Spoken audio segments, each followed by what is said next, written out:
आचार्य प्रमोद कृष्णम भी इन दिनों मीडिया की सुर्खियों में बने हुए हैं। पहले कांग्रेस में रहे हैं, 32 साल तक कांग्रेस की सेवा भी कर चुके हैं, लेकिन कुछ साल भर से पहले उनका सेवा भाव कांग्रेस से कम होने लगा और मोदी का प्रभाव उन पर पड़ने लगा। अब वो बीजेपी के साथ हैं और कांग्रेस को लेकर नए नए दावे भी कर रहे हैं और कभी कांग्रेस के बिखराव की बात करते हैं तो कभी कांग्रेस के देश विरोधी होने का दावा करते हैं। फिर उन्होंने बड़ा दावा किया है। वो दावा था अयोध्या में राम मंदिर को लेकर। दावा किया कि कांग्रेस मंदिर बनने से खुशी नहीं और सुप्रीम कोर्ट का फैसला बदलने की मंशा कांग्रेस रखती है। इसके लिए खुद राहुल गांधी भी पहल कर चुके हैं। उन्होंने बड़ा दावा किया है। कांग्रेस सवालों के जवाब में प्रमोद कृष्णम पर ही सवाल खड़े कर रही है तो बीजेपी दावों को लेकर हामी भरती हुई दिखाई दे रही है। कुल मिलाकर सियासत गर्म है इस मुद्दे को लेकर और आपको यह स्पेशल रिपोर्ट जरूर देखनी चाहिए।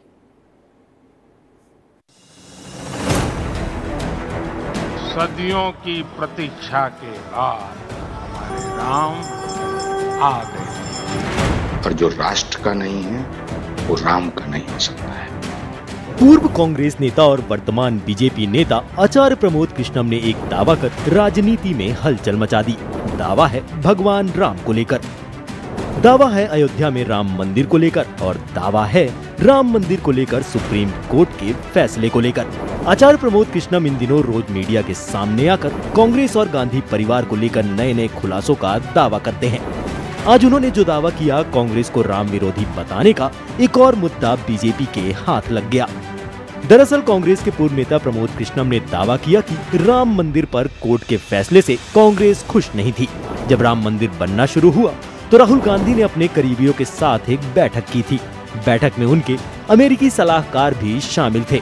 इस बैठक के बाद राहुल गांधी ने कहा कि अगर कांग्रेस की सरकार बनेगी तो सुपर पावर कमीशन बनाएंगे और इस कमीशन के जरिए राम मंदिर पर फैसला पलट देंगे।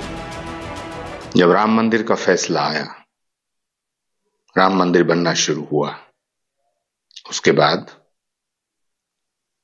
राहुल गांधी जी ने अपने नजदीकी लोगों की एक बैठक में अमेरिका के रहने वाले अपने एक शुभचिंतक के कहने पर, इशारे पर, सलाह पर यह बात कही थी कि अगर हमारी सरकार बनती है तो हम सुपर पावर कमीशन बना करके राम मंदिर के फैसले को पलट देंगे। प्रमोद कृष्णम ने कहा कि सुप्रीम कोर्ट को फैसला पलटने की उसकी वैसी ही मंशा थी जैसा कि शाह बानो केस में हुआ था, जिसमें राजीव गांधी की सरकार ने सुप्रीम कोर्ट का फैसला संसद में कानून लाकर पलट दिया था। जिस तरह शाह बानो का फैसला राजीव गांधी जी ने पलटा था, 3 तलाक के मुद्दे को लेकर के शाहबानो का फैसला, सुप्रीम कोर्ट का जो फैसला था उसको बदल दिया गया था।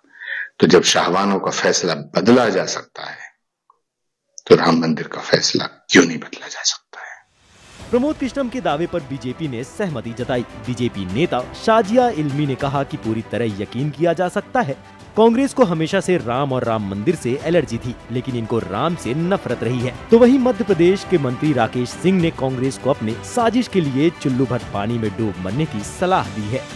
अगर आप हिंदू आस्था की बात करें, लेकिन इनको इस तरह से इनकी जो अदावत है और जो इनको नफरत है इनके दिल में भगवान राम के लिए, वो साफ जाहिर होती है। उनका न्याय पत्र देखिए, पूरी तरह से मुस्लिम लीग की छाप है। उधर कांग्रेस को प्रमोद कृष्णम का ये दावा हवा में की गई बात नजर आता है। छत्तीसगढ़ कांग्रेस अध्यक्ष दीपक बैज ने कहा कि क्या प्रमोद कृष्णम उस मीटिंग में थे। चुनाव को देखते हुए पाकिस्तान, मंदिर, मंगलसूत्र जैसे मुद्दे लेकर जनता को गुमराह करने के लिए सामने लाए जा रहे हैं। तो वहीं सुप्रिया सिनेत ने प्रमोद कृष्णम की हैसियत पर ही सवाल खड़े कर दिए। कभी उनका ओहदा ही नहीं था कि वो राहुल गांधी से मिल भी पाए। यही नहीं, अखिलेश यादव ने भी उल्टा प्रमोद कृष्णम पर ही कई आरोप जड़ दिए हैं। प्रमोद आचार्य जो उस मीटिंग में थे क्या? नंबर 1।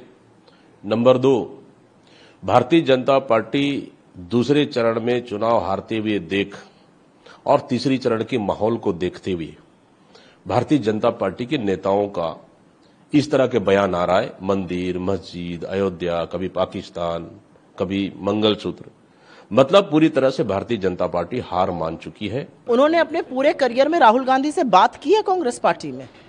उनका वो ओहदा था कि वो राहुल गांधी तक पहुंच भी सकें। मुझे ऐसा लगता है झूठ बोलना एक गंभीर बीमारी होती है, उसको माइथोमेनिया कहते हैं, उसका इलाज संभव है। ये कौन है? ये वो हैं जिन पर जमीनों को लेकर बहुत आरोप थे, एक जमाने में जमीन कब्जा की थी, बहुत बड़े आरोप थे। ये सत्ता के साथ चलते हैं, जिसकी सरकार होती है उनके साथ हैं। जैसे कहा जाता ना, जिसका दाना उसका गाना, वो भी जिसकी सरकार उसके साथ। अब प्रमोद कृष्णम के दावे का क्या आधार है और इस दावे में कितनी सच्चाई है, इस पर हम कोई दावा नहीं कर सकते। लेकिन चुनाव करीब है, बड़े बड़े वादों, दावों और आरोपों की बौछार देखने को मिलती ही रही है। प्रमोद कृष्णम पहले भी दावा कर चुके हैं कि प्रियंका के खिलाफ कांग्रेस में राजनीतिक साजिश हो रही है। उन्होंने कहा कि प्रियंका को पार्टी अध्यक्ष बनने से रोका गया और फिर न राज्यसभा भेजा गया और न ही उन्हें कोई बड़ा पद दिया गया। ये साजिश कई सालों से चल रही है और 4 जून को लोकसभा चुनाव के परिणाम आने के बाद कांग्रेस राहुल और प्रियंका के 2 धड़ों में बंट जाएगी। ब्यूरो रिपोर्ट, विस्तार न्यूज।